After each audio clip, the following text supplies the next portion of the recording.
Selamat datang di channel ini. Jangan lupa subscribe, like dan share videonya. Terima kasih. Dewa Abadi. Bab 817 Pembalikan Waktu.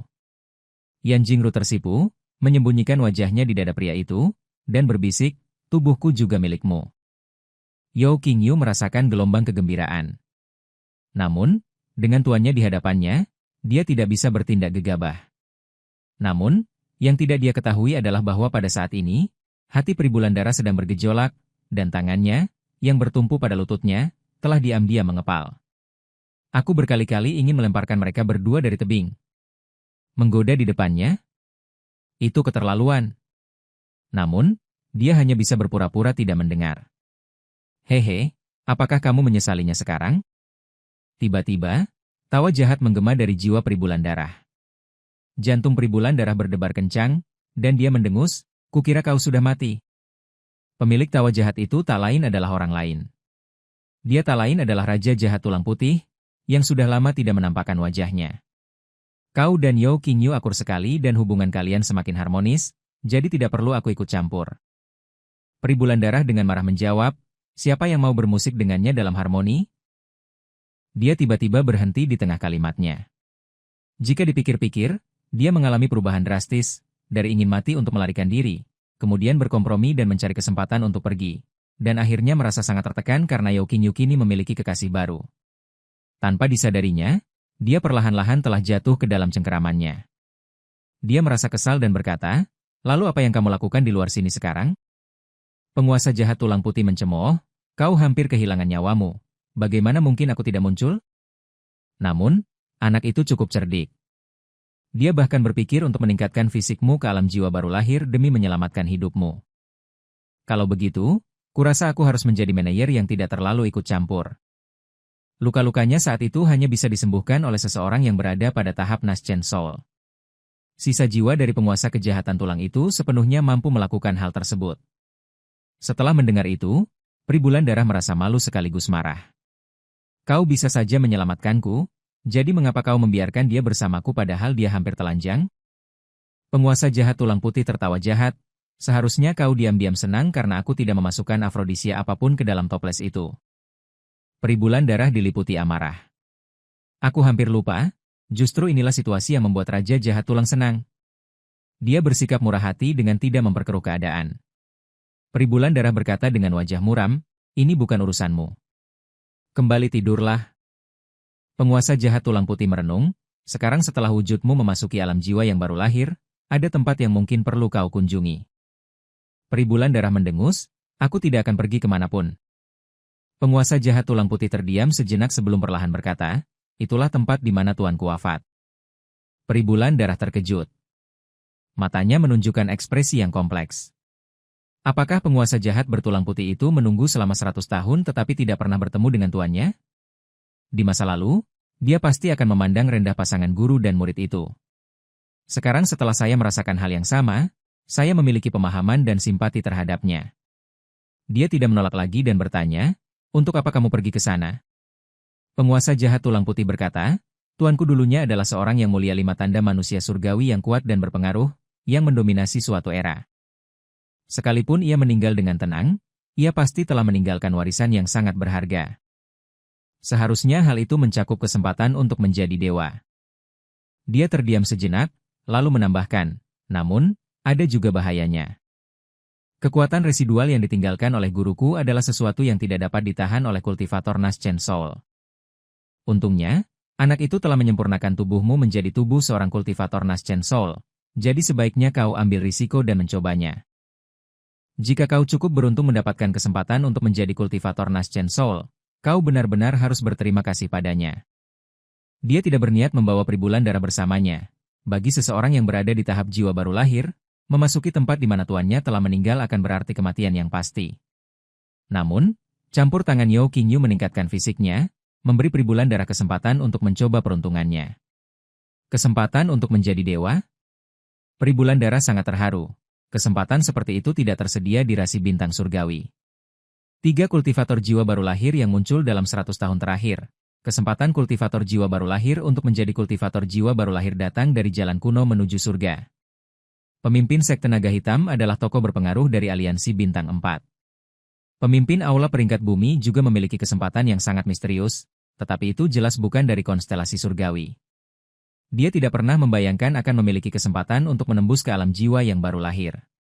Sekarang, dengan peluang yang tiba-tiba muncul, bagaimana mungkin dia tidak tergoda? Kesempatan kecil ini diberikan kepada mereka oleh Yao Qingyu. Dia dengan tenang menoleh dan melirik Yao Qingyu dari sudut matanya. Ada sedikit rasa terima kasih di matanya. Dia sangat membantu saya. Dia berpikir dalam hati, aku akan berterima kasih padanya. Raja Iblis Tulang mengangguk, dengan ekspresi main-main di wajahnya. Ya, terima kasih banyak. Peri Bulan Darah tersipu dan memarahi, tidak tahu malu. Raja Jahat Tulang Putih tertawa dan berkata, bawa anak ini bersamamu saat waktunya tiba. Meskipun dia masih berada di tingkat ke-8 dari tahap jiwa baru lahir dan belum mencapai batas tahap transformasi dewa, seharusnya masih ada banyak harta karun yang tersisa di tempat guruku wafat. Jika dia memiliki kemampuan untuk mendapatkannya, biarkan dia mendapatkannya. Setelah jeda, suara Raja Jahat Tulang Putih tiba-tiba merendah. Ngomong-ngomong, aku juga akan melihat tuanku.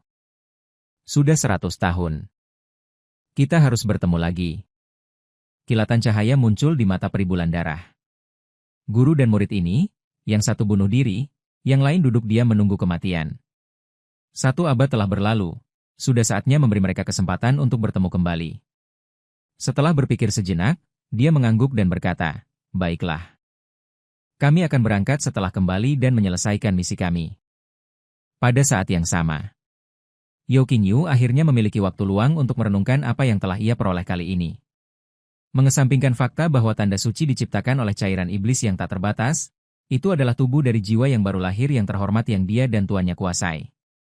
Selain itu, mereka juga memperoleh alam kuno yang menakjubkan dari Yang Mulia Tianxuan. Hasil panennya cukup melimpah. Tidak, masih ada satu hal lagi. Yao Qingyu mengeluarkan seekor kupu-kupu berwarna kristal es, dengan setengah sayapnya patah dan ekornya rusak. Namun, ini adalah artefak suci yang asli. Benda itu diperoleh oleh kura-kura Xuan dari tubuh Ling, wakil ketua sekte dari sekte mistik Matahari Agung. Kura-kura Xuan tidak menyadari bahwa ini adalah artefak suci umat manusia, itulah sebabnya Yao Qingyu dengan mudah menipunya untuk menyerahkannya.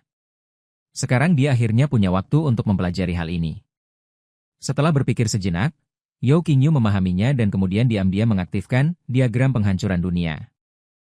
Sesaat kemudian, sesosok hantu kupu-kupu raksasa tiba-tiba muncul di langit. Benda itu terbang melintas di atas kepala ketiga orang tersebut lalu menghilang sebagai titik cahaya. Yao Qingyu sedikit mengerutkan kening. Apakah artefak suci ini telah melakukan sesuatu? Dia melihat sekeliling, dan ketika dia melihat sebuah bukit kecil tidak jauh dari situ, dia berhenti sejenak, ragu-ragu, dan bertanya, apakah kita telah mundur? Kembali? Peri Bulan Darah berhenti sejenak, melihat sekeliling, dan sedikit kebingungan muncul di wajahnya. Dia bergumam pada dirinya sendiri. Sepertinya, aku benar-benar baru saja berjalan ke sini. Pada saat ini, desahan penguasa jahat tulang putih bergema dalam indera ilahi Peri Bulan Darah. Sudah 100 tahun. Kita harus bertemu lagi. Peri Bulan Darah awalnya terkejut, tetapi ekspresinya langsung membeku. Inilah percakapannya dengan penguasa jahat tulang putih 3 kali napas yang lalu. Dengan kata lain, bukan berarti mereka mengalami kemunduran. Namun, waktu diputar mundur ketika tarikan napas yang lalu. Dia tiba-tiba menoleh untuk melihat kupu-kupu kristal es di tangan Yao Qingyu. Napasnya menjadi cepat, ini bisa memutar balik waktu. Pupil mata Yao Qingyu menyempit saat dia menatap kupu-kupu kristal itu dengan tak percaya. Dia hanya pernah mendengar tentang beberapa artefak kekaisaran legendaris, yang memiliki kekuatan luar biasa untuk membalikan waktu sejenak. Namun, artefak suci sama sekali tidak dikenal. Saat tersadar, ia merasa mulutnya menjadi kering. Tanpa sengaja, dia memperoleh artefak ilahi yang luar biasa. Bab 818 Perubahan tidak biasa di markas besar. Dengan kemampuan membalikan waktu, dia akan memiliki kekuatan lebih untuk melindungi dirinya sendiri ketika menghadapi bahaya mendadak. Haha, beri kami lebih banyak misi seperti ini.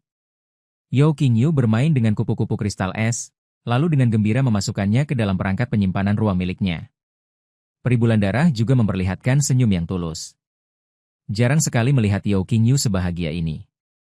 Saat ia membuka bibir merahnya, hendak mengatakan sesuatu, Yao Qingyu menoleh, merangkul pinggang Yan Jingru, dan mencium keningnya, sambil berkata, "Tentu saja, pemenang terbesarnya adalah kamu." Senyum di wajah Pribulan Darah membeku, dan dia memalingkan kepalanya dengan marah. Dia bergumam pada dirinya sendiri, "Rayuan murahan, sudahlah." 2 hari kemudian, mereka telah meninggalkan lautan kejahatan dan kembali ke jantung konstelasi surgawi. Hanya dalam 1 hari lagi, kita akan dapat kembali ke perkemahan utama. Yao Qingying. Tiba-tiba, kapal perang raksasa yang tak terhitung jumlahnya terbang berdatangan dari langit. Kapal itu mengibarkan lambang naga hitam. Itu tak lain adalah kamar dagang naga hitam. Seorang pria parubaya yang kurus dan agak arogan dengan tergesa-gesa terbang ke atas kapal perang utama. Ini memang 9 pedang sang penguasa. Setelah melihat Yao Qingyu dari kejauhan, Baju Dao berseru gembira, "Tuan Yao, Anda masih hidup." Bahkan mengetahui bahwa Yao Qingyu dulunya adalah makhluk menakutkan yang telah mencapai alam kaisar. Namun Yao Qingyu masih berada di tahap jiwa awal. Dia benar-benar berhasil selamat dari cengkeraman Sang Maha Pencipta Lautan Dosa, yang menderita 5 tanda kehancuran langit dan manusia. Ini sungguh sulit dipercaya. Yao Qingyu memandang kapal-kapal perang yang tak terhitung jumlahnya dan bertanya dengan heran, "Apa yang kalian lakukan?" Dengan begitu banyak kapal perang, pasti mereka milik persekutuan pedagang naga hitam, kan? Mengapa mereka semua menuju ke Laut Dosa? Baju Dao terdiam sejenak sebelum menyadari. Benar, Tuan Yao sedang menjalankan misi di luar dan tidak menyadari bahwa ada perubahan di markas besar. Yao Qingyu sedikit mengerutkan kening. Mengapa ini berubah? Baju Dao menghela napas panjang dan berkata, "Akhir-akhir ini, sebuah pesan telah beredar di markas utama. Mereka mengatakan bahwa konstelasi surgawi kita sebenarnya telah ditinggalkan oleh aliansi 4 bintang. Konstelasi kita, Tianxing, akan berfungsi sebagai umpan untuk memancing roh jahat masuk. Begitu mereka masuk, makhluk-makhluk perkasa dari 3 konstelasi, Xuan Nu, Xiao Yao, dan An, akan bergabung untuk memusnahkan mereka di dalam Tianxing." Apa? Yao Qingyu terkejut. Apakah informasinya akurat? Jika ini benar, itu berarti bahwa rasi bintang-bintang surgawi akan menghadapi lautan luas makhluk-makhluk mengerikan sendirian, sementara 3 rasi bintang lainnya akan berdiri di samping dan menyaksikan. Mereka hanya bisa menyaksikan tanpa daya saat gugusan bintang di langit diserbu oleh makhluk-makhluk dari laut yang jahat. Setelah menyaksikan kekuatan makhluk-makhluk di Laut Dosa, dan melihat jumlah mereka jauh melampaui jumlah para yang mulia jiwa yang baru lahir di konstelasi surgawi, aku bahkan merasakan tekanan dari para makhluk tertinggi di seluruh angkasa. Yao Qingyu dapat membayangkan konsekuensi jika Tianxing menghadapi lautan malapetaka sendirian. Mereka akan seperti obor di tengah banjir, dengan cepat tenggelam. Mereka yang kuat di garis depan akan menjadi makanan bagi makhluk-makhluk laut jahat. Benua di belakang mereka akan menjadi tempat berkembang biak bagi makhluk-makhluk laut jahat, berubah menjadi neraka yang hidup. Wajahnya berubah muram, dan dia berkata, "Mengorbankan seluruh gugusan bintang untuk menyelesaikan rencana memancing musuh jauh ke dalam wilayah kita? Bagaimana mereka bisa sampai pada ide itu?" Baju Dao menggertakkan giginya dan berkata, "Mereka masih ingin mencegahnya jatuh ke tangan konstelasi Tianxing. Jika tidak ada yang membocorkan informasi itu secara diam-diam, semua orang akan tetap tidak tahu apa-apa, dengan bodohnya menunggu bantuan dari 3 orang lainnya. Aliansi 4 bintang apa? Pada akhirnya, konstelasi surgawi sudah lama ditinggalkan. Menurut saya, akan lebih baik jika aliansi 4 bintang menarik diri." Ekspresi Yao Qingyu sedikit berubah dingin. Menurutnya, rencana itu terlalu sederhana. Apakah mengepung makhluk-makhluk laut jahat menjamin pemusnahan mereka? Makhluk-makhluk di lautan kejahatan sekarang jauh lebih kuat daripada 200 tahun yang lalu. Namun, aliansi 4 bintang harus kehilangan salah satu lengannya terlebih dahulu. Dia tidak mengerti bagaimana aliansi bintang 4 bisa menang. Mengapa pemimpin aliansi 4 bintang, makhluk dari alam suci, memiliki rencana yang begitu absurd? Menjadi seorang santo tentu bukanlah tanda orang bodoh. Apakah dia merencanakan sesuatu selain perang? Baju Dao menyela pikirannya dan berkata, "Tuan Yao, Anda juga harus segera membuat rencana. Konstelasi benda-benda langit sudah merupakan jalan buntu." Yao Qingyu kemudian menyadari bahwa kamar dagang naga hitam akan pindah lokasi. Dia membuka mulutnya, tetapi pada akhirnya tidak mencoba menghentikannya. Kamar dagang Heilong hanyalah sebuah organisasi komersial. Mencari keuntungan dan menghindari kerugian adalah sifat dasar mereka. Sekarang karena konstelasi tersebut dalam bahaya, dapat dimengerti mengapa mereka pergi. Aku punya rencana sendiri, kata Yao Qingyu. Baju Dao menghela napas dan berkata, kalau begitu, Tuan Yao, jagalah dirimu. Gunung mungkin tak bergeser, tetapi sungai akan bergeser, kita akan bertemu lagi. Yao Qingyu mengangguk dan berkata, terima kasih telah merawatku selama ini. Baju Dao merasa agak tersanjung dan berkata, Tuan Yao, Anda terlalu menyanjung saya. Jika Anda tidak sedang mengalami masa-masa sulit, bagaimana mungkin saya bisa berhubungan dengan Anda? Akan menjadi suatu kehormatan bagi saya jika Anda tidak menganggap saya tidak pantas. Dia melirik Peribulan Darah dan Yan Jingru di belakang Yao Qingyu. Kultivasi Yao Qingyu kini telah pulih ke tingkat ke-8 dari tahap jiwa baru lahir, menjadikannya eksistensi tingkat atas di antara konstelasi surgawi. Tidak perlu lagi menyimpan beberapa hal untuk diri sendiri. Yao Qingyu masih sangat berterima kasih kepada Baju Dao. Berkat dialah Zhao Yinxi dapat menerima perlindungan dari Paviliun Nebula. Bantuan yang ia terima selama masa terlemahnya sangatlah berharga. Aku akan mengingat kebaikan ini. Baiklah, aku tidak akan mengantarmu. Yao Qingyu melambaikan tangan dan segera pergi bersama kedua wanita itu. Baju Dao berdiri di sana untuk waktu yang lama, matanya dipenuhi emosi, dan bergumam. Jaga diri baik-baik, Kaisar Yao. Saya berharap suatu hari nanti Anda akan kembali berdiri di puncak. Jauh sekali. Yan Jingru menatap Yao Qingyu dengan rasa ingin tahu dan bertanya, apakah tadi senior Baju Dao dari kamar daga naga hitam? Mengapa dia memanggil Anda dengan sebutan, Tuan? Dan mereka bilang kamu sedang dalam masalah. Telinga Peribulan Darah berkedut, dia juga sangat penasaran. Dia sudah lama mencurigai asal-usul Yao Qingyu, percaya bahwa dia bukanlah anggota konstelasi surgawi, melainkan makhluk dari tingkatan yang lebih tinggi. Sikap Baju Dao yang hampir menjilat saat ini berbicara banyak. Yao Qingyu berkata, kau ingin tahu? Yan Jingru mengangguk berulang kali, tentu saja aku ingin tahu seperti apa sebenarnya suamiku. Yao Qingyu berpikir sejenak dan berkata, baiklah. Dia mengeluarkan pena dan kertas, menulis beberapa kata di atasnya, lalu melipat kertas itu. Lalu dia menunjuk pipinya, akan kutunjukkan padamu jika kau memberiku ciuman. Yan Jingru menepuk bahunya pelan, merasa malu, dan berbisik, Senior Blood Moon masih di sini.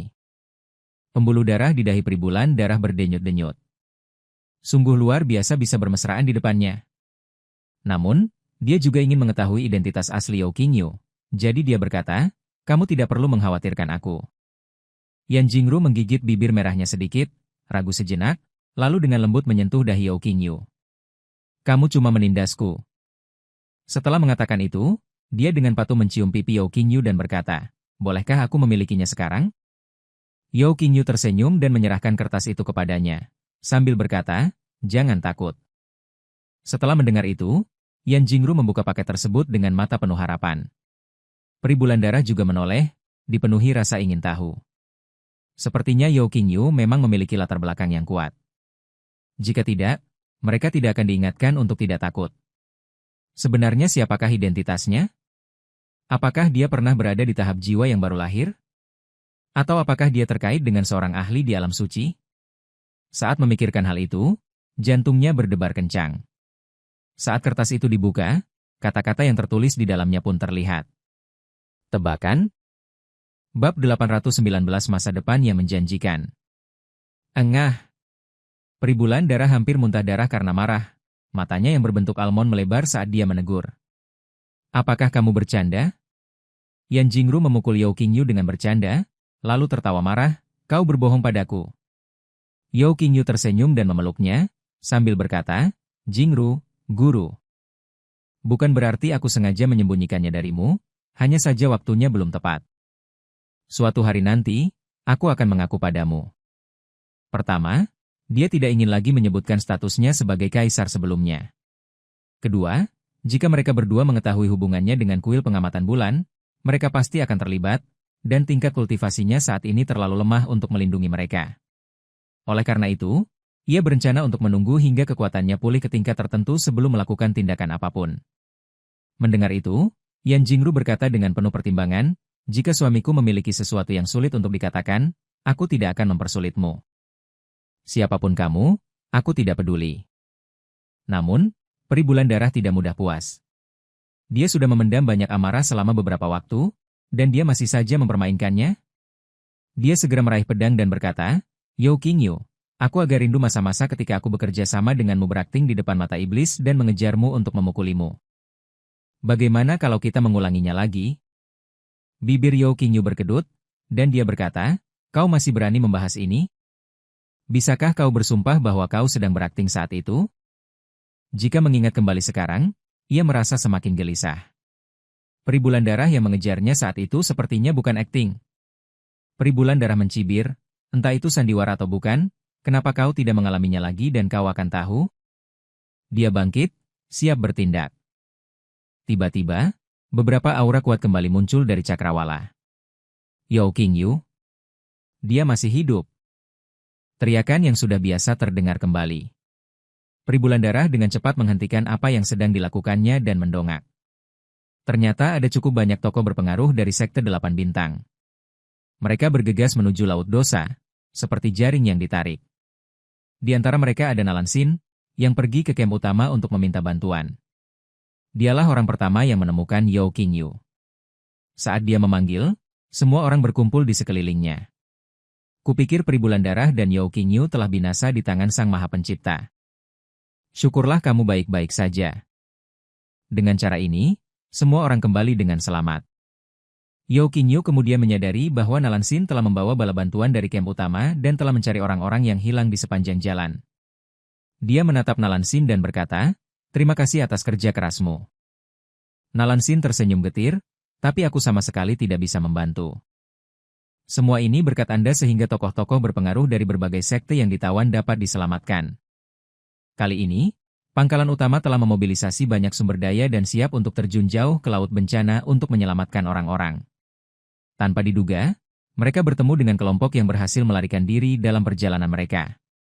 Setelah bertanya-tanya, mereka mengetahui bahwa Yo King Yu lah yang telah menyelamatkan mereka. Nalan Sin berkata dengan penuh kekaguman, adik Yo telah memberikan kontribusi besar kali ini. Bahkan Dewa Perang yang mulia pun mungkin tidak tahu bagaimana cara membalas jasamu. Bahkan sebelum pertempuran dimulai, tokoh-tokoh berpengaruh dari berbagai sekte telah ditangkap. Jika berita ini sampai ke markas besar, itu akan menjadi pukulan telak bagi moral. Yo King Yu tampaknya tidak terlalu peduli, dan berkata, ini hanya soal menyelamatkan seseorang di sepanjang jalan. Mari kita kembali ke perkemahan utama dulu. Alisnya berkerut, menunjukkan kekhawatirannya. Fakta bahwa Tian Xingzuo telah menjadi pion yang terlantar telah terungkap. Hanya Tuhan yang tahu apa yang menjadi markas besarnya sekarang. Pembubaran adalah suatu kemungkinan. Nalan Sin mengangguk, secara naluriah ingin pergi ke sisi Yo King Yu. Tetapi setelah melihat Yan Jingru, dia menjulurkan lidah dan mengikuti dari belakang. Dia teringat bagaimana dia pernah berpura-pura menjadi wanita Yo King Yu di depan Yan Jingru. Dia berharap bisa menghilang ke dalam celah di tanah. Yan Jingru, yang mengamati hal ini, berbisik, suami, gadis ini punya perasaan padamu, kan? Dia pergi ke markas besar untuk meminta bantuan lalu bergegas kembali tanpa berhenti. Yang dia lihat hanyalah dirimu. Yo King Yu merasa geli sekaligus jengkel. Jika itu Nangong Yun, dia pasti sudah mewaspadai Nalan Sin sejak lama. Tapi Yan Jingru justru melakukan sebaliknya, membela Nalan Sin. Dia sangat lembut.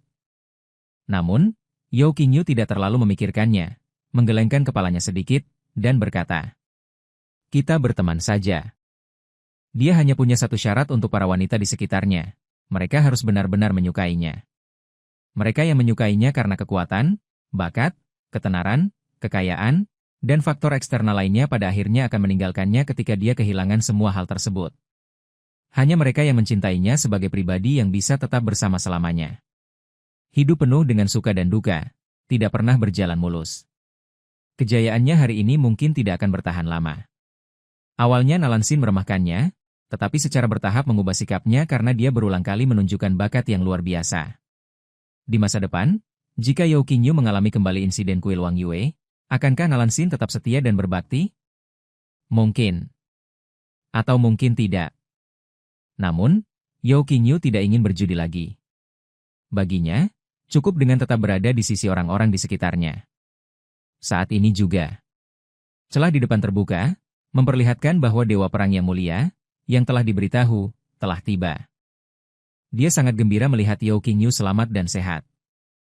Dia berlari mendekat, meraih Yao Qingyu, mengangkatnya, menepuk bahunya, dan tertawa terbahak-bahak. Bagus sekali, nak, kamu benar-benar membuatku bangga. Aku yakin kau akan berhasil di lautan dosa, bukan? Lihat betapa tajamnya mataku. Saat ia menepuk-nepuk, San Tianzun tiba-tiba merasakan telapak tangannya mati rasa. Dia menatap telapak tangannya yang memerah dengan ekspresi bingung, matanya yang tua melebar karena terkejut. Lalu dia melirik tingkat kultivasi Yao Qingyu, kemudian melihat fisiknya, dan menatapnya dengan ekspresi tidak percaya. Apakah fisikmu telah mencapai alam jiwa yang baru lahir? Tingkat kultivasinya juga telah menembus ke tingkat ke-8 dari tahap jiwa baru lahir? Saat menjalankan misi tersebut, Yao Qingyu baru berada di tingkat ke-6 dari tahap jiwa baru lahir, yang dianggap sebagai tahap menengah dari alam jiwa baru lahir. Setelah kembali usai menyelesaikan tugas, dia mencapai tahap akhir alam jiwa yang baru lahir, dan fisiknya mengalami transformasi yang menakjubkan. Bahkan sumber daya yang disediakan oleh Aliansi Bintang 4 pun tidak seheboh ini. Yao Qingyu tersenyum dan berkata, saya menghadapi beberapa kesempatan yang tak terduga. Mohon maafkan kinerja saya yang kurang baik, senior. Meskipun terkejut, San Tianzun tidak bisa menyembunyikannya. Jangan tertipu oleh kata-kata Yao Qingyu yang terkesan sederhana. Peluang dan risiko adalah dua sisi dari koin yang sama. Peluang besar pasti datang bersamaan dengan risiko besar. Bukanlah hal mudah bagi Yao Qingyu untuk meraih kesempatan luar biasa seperti itu sendirian. Dia menatap Yao Qingyu dengan perasaan lega bercampur penyesalan, seandainya saja kau lahir di era sebelumnya. Saat ini, gugusan bintang di langit sedang bergejolak dan berada di ambang kehancuran. Yao Qingyu kemungkinan besar akan binasa. Sungguh disayangkan bahwa sosok brilian seperti itu, yang seharusnya bisa mendominasi suatu era, hilang begitu saja. Ekspresi Yao Qingyu sedikit berubah muram saat dia bertanya, senior, bagaimana situasi terkini di markas besar? Setelah terdiam cukup lama, Dewa Perang Yang Mulia perlahan berkata, banyak individu kuat yang melarikan diri dari konstelasi surgawi. Hati Yao Qingyu mencelos. Sungguh, mengapa hanya persekutuan pedagang naga hitam yang melarikan diri? Tersisa berapa banyak? Yao Qingyu bertanya lagi. Dewa Perang yang terhormat berkata, setidaknya 20%, dan ini belum berakhir. Hati Yao Qingyu mencelos. Bagaimana mungkin rasi bintang Tianxing yang sudah kesulitan dapat melawan roh jahat? Mungkinkah gugusan bintang di bola langit benar-benar ditakdirkan untuk binasa kali ini? Mereka adalah makhluk perkasa di langit berbintang, mampu terbang dan menghilang ke dalam bumi, pergi dengan mudah. Namun bagaimana dengan makhluk-makhluk di benua itu yang bahkan hampir tidak bisa menginjakkan kaki di langit berbintang? Apakah satu-satunya takdir mereka adalah dijebloskan ke dalam api penyucian? Seolah merasakan keadaan pikiran Yao Qingyu, Peri Bulan Darah berpikir sejenak dan berkata, Qingyu, jangan terburu-buru. Setelah kamu kembali dan beristirahat, aku akan mengajakmu ke suatu tempat. Penguasa dari Raja Jahat Tulang Putih dulunya adalah makhluk yang tunduk pada 5 tanda kehancuran langit dan manusia. Jika kita bisa membawa kembali artefak berharga miliknya, apakah itu akan mengubah jalannya pertempuran?